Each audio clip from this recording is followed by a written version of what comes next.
à nos côtés aujourd'hui. Effectivement, c'est très symbolique et très fort. Je pense qu'on commence la journée en posant la journée sous l'angle de l'habitat. Dans Habitat partagé et accompagné, il y a habitat. Donc on parle d'abord d'habitat, de domicile, de droit commun pour des personnes fragilisées par l'avancée en âge ou pour le handicap.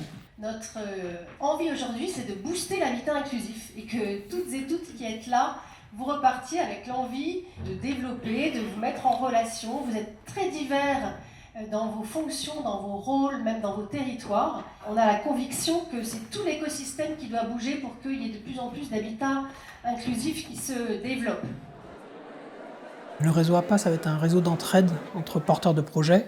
C'est vraiment ça l'origine du réseau. On s'est créé parce qu'on se sentait un peu isolé dans nos territoires. Et donc l'objectif va être de favoriser la coopération entre les adhérents, de pouvoir faire se rencontrer toute une diversité de projets, de territoires, de publics auxquels ils s'adressent au sein de plusieurs activités, que ce soit de l'entraide, de l'accompagnement ou de la valorisation des projets. On a pas mal de valeurs au sein du réseau APA et notamment au sein de la définition qu'on se fait de ce qu'est l'habitat partagé et accompagné. La principale, bien sûr, va être le libre de choix de vie des publics de ces projets, des habitants, de ceux qui vont y emménager, qu'ils aient bien le choix au quotidien. Il va y avoir aussi le fait que tous les projets sont différents, qu'il va y avoir une grande diversité. On va vraiment être sur des projets qui travaillent dans la dentelle au quotidien, que ce soit au niveau territorial, que ce soit au niveau des métiers à maîtriser, des compétences nécessaires, des partenaires à mobiliser. On va vraiment être sur des projets tous différents. Donc c'est ça qui fait la force et la richesse de nos différents adhérents. Et bien sûr, puisqu'on fonctionne beaucoup sur l'entraide et la coopération, ça va être aussi ça, une valeur socle qui va mobiliser toutes nos actions.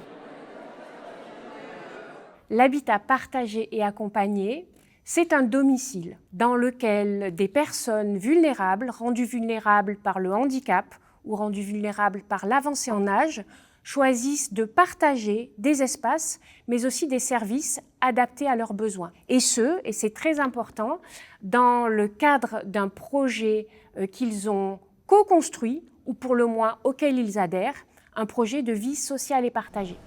Il faut que le projet soit un projet de vie. Et alors, autour du projet de vie, on construit une relation d'aide qui est du coup structurellement différente. On construit une coopération avec les familles qui est structurellement différente. On apprend aussi aux familles à ne pas avoir comme seul but d'avoir trouvé une solution de vie pour leurs parents âgés, mais de se demander au fond quels peuvent être les projets pour lui, pour elle, et comment est-ce que je peux faire en sorte qu'il soit dans un environnement qui lui donne des projets. Alors par exemple, ça peut être des personnes âgées qui, dans un territoire rural, habitent des logements individuels regroupés autour d'un espace collectif dans lequel ils vivent des activités qu'ils ont choisies. Ou ça peut être aussi une colocation pour des personnes adultes, autistes, une colocation dans laquelle ces personnes sont accompagnées 24 heures sur 24. On va recommencer. Merci beaucoup de vous être réinstallés. Alors, 3 sécurisations juridiques, économiques, professionnelles. La sécurisation juridique de ce qu'on fait, ça n'est pas d'aller vers une définition plus précise, mais c'est de savoir quelles sont les lois et règlements qui s'appliquent. Deuxième point, la sécurisation économique. Il faut sécuriser le porteur de projet, évidemment. Il faut sécuriser les habitants ou les futurs habitants. Ils veulent savoir combien ça va leur coûter, un problème de reste à charge.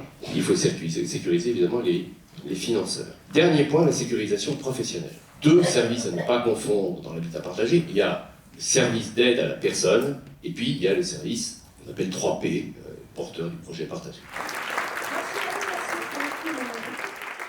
Les rencontres territoriales de l'habitat partagé et accompagné permettent surtout 2 choses. La première, ça va être de toujours favoriser l'entraide et la coopération sur un territoire de multiples acteurs, mais aussi une seconde chose qui est de pouvoir valoriser et sensibiliser les participants à ce qu'est l'habitat partagé et accompagné, aux freins levés et aux recettes nécessaires pour que ces projets voient le jour. C'est à tout ça que servent nos rencontres territoriales. Avoir une maison, avoir un domicile, c'est être maître d'un espace et avoir un rapport de souveraineté, de maîtrise particulier avec cet espace-là. C'est un espace où on va exercer son autonomie et comme on l'indiquait sur le précédent atelier, autonomie dans les 2 sens du terme, c'est-à-dire à la fois la notion d'indépendance, pouvoir faire tout seul un certain nombre de choses, ne pas avoir d'aide extérieure ou en tout cas avoir un rapport d'indépendance par rapport à cet espace, mais aussi un espace où on va pouvoir exercer nos choix Alors, il est important que ces rencontres s'inscrivent dans les territoires parce qu'en fait, l'ancrage territorial, c'est un facteur clé de succès pour la réussite d'un projet d'habitat partagé. Ça n'est pas un facteur suffisant, mais c'est vraiment un facteur nécessaire. Monter un projet d'habitat partagé, c'est la résultante de partenariats, c'est une synergie vraiment complexe. Et ces partenariats, ils sont eux-mêmes la résultante de rencontres entre des personnes d'un même territoire qui se sont fait confiance. On arrive au bout du compte où on écoute le projet et on essaye de comprendre le projet, comment il s'est construit et quelles sont encore les solutions qu'on peut leur proposer pour trouver des cofinancements. Pendant tout le temps de l'émergence du projet, il faut déjà qu'il y ait une volonté politique locale forte, mais ça peut être aussi la rencontre avec un partenaire immobilier local et aussi avec un collectif d'habitants d'un territoire qui souhaite porter ce projet. Dans notre cas, l'idée c'était bien que le projet vienne des personnes qui allaient en bénéficier. Donc on n'a pas hésité à accompagner de l'animation.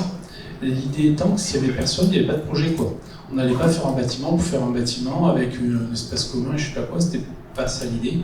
Et puis pendant toute la durée du projet, eh bien, cette logique partenariale continue de s'exercer, bien sûr entre le collectif des habitants, leurs proches, mais aussi les voisins, les commerçants, des associations, des prestataires.